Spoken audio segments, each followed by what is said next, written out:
fine balancing the amount of police presence at the recent protests here in Madison. We spoke to Interim Police Chief Vic Wall to find out how he decides how much is too much. And our Melissa Kim joins us now with more on that. Melissa? Well, Eric and Susan, if you remember back to the very first night of protests on State Street and the Capitol, police presence appears to be a lot larger then when compared to the ones in just last week. So why the change?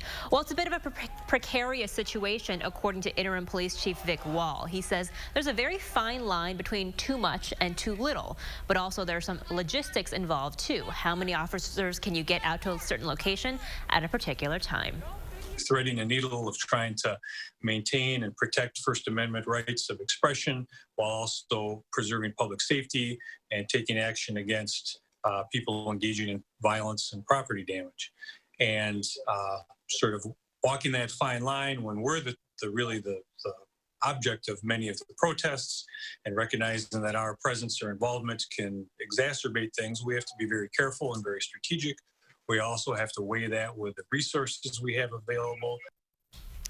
He also added that this isn't a conversation that's happening just here in Madison, but all across the country.